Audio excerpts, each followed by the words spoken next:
माझं नाव निरंजन नामदेव गडवकर. बेसिकली मी कोल्हापूरचा आहे आणि मी इथं फार्मास्युटिकलमध्ये कामाला होतो, इंजिनिअरिंग बायोसायन्समध्ये. आफ्टर दॅट मला म्हणजे डाटाशी खेळायला वगैरे आवडत होतं, म्हणून मी थोडा रिसर्च केला आणि मला नॉन आय टी बॅकग्राऊंडमधून आय टीमध्ये जम्प करायचं होतं. सो मी खूप रिसर्च केला, 2-3 हे बघितले, क्लासेस बघितले, पण मला पुणे पॅटर्न गुड वाटला म्हणून मी इथे जॉईन केला. 1 जानेवारी 2024 मी जॉईन केला. आफ्टर दॅट जे आपल्या कल्पना मॅम होत्या ट्रेनर, त्या पण खूपच छान शिकवतात. त्या पण खूप सपोर्ट करतात. त्यांना कोणतीही क्वेश्चन जरी विचारले, कसे पण विचारले तर ते खूप सपोर्टिव्हली आन्सर देतात आणि आपल्याला समजतील या पद्धतीने ते शिकवतात. अँड आफ्टर दॅट जर आपण पीटी सेशन बद्दल बोललो तर पीटी सेशन खूपच आपल्याला म्हणजे मला तरी वाटलं की खूपच तो मुलांसाठी गरजेचा आहे. त्यामध्ये मॅम खूपच आपल्याला इन्स्पिरेशन देतात आणि आम्ही एव्हरी संडे इथे स्टडी करत थांबत होतो. मॅम पण आम्हाला किंवा पुणे पूर्ण स्टाफ त्यांनी आम्हाला खूप सपोर्ट केला. किशन सर स्पेसिफिकली त्यांनी आम्हाला खूप म्हणजे डीपली नॉलेज दिलं प्रत्येक गोष्टीचं. आणि आपल्या सारिका मॅमनी तर पर्सनली आम्हाला ग्रुप डिस्कशन वगैरे असेल ते सगळं आमचं पर्सनली घेतलं आणि खूप छान वाटलं. आता आज आम्ही प्लेस झालो. थँक्यू पुणे. फर्स्ट मी जेव्हा नॉन आय टीमधून आय टीमध्ये आलो तेव्हा मला पायथनमधलं पहिल्या ते 2 दिवस काही समजलं नाही. नंतर मी थोडं युट्यूबवर वगैरे बघितलं आणि थोडं मी आपल्या ट्रेनर कल्पना मॅम यांना विचारलं. म्हणजे मी प्रत्येक सेशनमध्ये खूप क्वेश्चन विचारणारा असा होतो, क्वेश्चन खूप विचारायचो. त्यावेळी मॅम मला खूप म्हणजे अपेक्षित असे उत्तर देत होते, म्हणजे जेणेकरून मला समजेल असं. आणि त्यांनी खूप मला टेक्निकली खूप छान शिकवतात त्या. म्हणजे आम्ही पहिल्यांदाच ठरवलं होतं की एवढी मेहनत करायची की आपण क्लास एंड व्हायच्या आधी आपण कुठेतरी झालं पाहिजे आणि पहिल्या इंटरव्ह्यू मध्येच झालं पाहिजे असं आम्ही पहिल्यापासूनच म्हणजे निश्चय केला होता. 1 जानेवारीला जॉईन करताना त्यानुसार आज आम्ही तुमच्या सर्वांच्या सहकार्याने साध्य केलंय. खूप छान. एवढंच की स्टुडंटनी स्टडी करायसाठी थांबलं पाहिजे. ग्रुप डिस्कशन म्हणा, टेक्निकल ते इम्पॉर्टंट. ऍटलीस्ट 4 लोक तरी थांबले पाहिजे कोणीतरी डिस्कस करायला, जे की ह्या मोमेंटला एखाद्या बॅच मधला एखादा इंटरेस्टेड असतो. आम्हाला त्यावेळी म्हणजे आम्ही जेव्हा संडेला वगैरे येत होतो त्यावेळी आम्हाला आठवलं की आम्ही जेव्हा इथे आलो होतो म्हणजे आम्ही आय थिंक 2 व्हिजिट केल्या 1 जानेवारी 2024च्या आधी इथे जॉईन करायचे. त्यावेळी ममता मॅम, या मॅम, सॉरी मॅम तुमचं नाव अजून पण मला माहित नाही, आणि कोणतरी सर होते नाही आय थिंक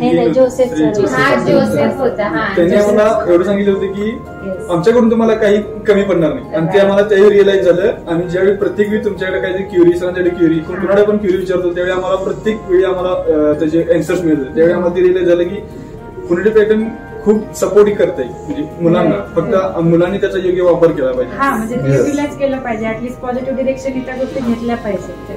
आणि आज प्लेसमेंटचा जो यांचा जो सक्सेस आज आहे त्यांना मिळालं प्लेसमेंट, ती याच्या पाठीमागे यांची मेहनत आहे. आम्ही तुमच्यावरती काम केलं याचा आम्हाला आहेच की आम्ही केले तुमच्यावर, पण आम्ही सांगितलेल्या गोष्टी फॉलो किती केल्या मुलांनी, त्याच्यामध्ये हे तुम्ही 4-4 जण आहात की त्यांनी कुठेतरी केलं, हे शेवटपर्यंत तुम्ही गेला, तुमच्या हातात सक्सेस मिळालं, यांच्या पण मिळणार.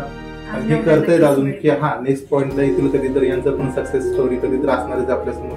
सो एक मेसेज मुलांना गेला पाहिजे की माझं जोपर्यंत सक्सेस मिळत नाही तोपर्यंत मला 1 दिवस नाहीये, मला संडे सुट्टी नाहीये, सॅटर्डे नाहीये, मला जायचंय, क्लास नाही ना, काय नाही मॅटर करत, मी जाणार, प्रॅक्टिस करणार.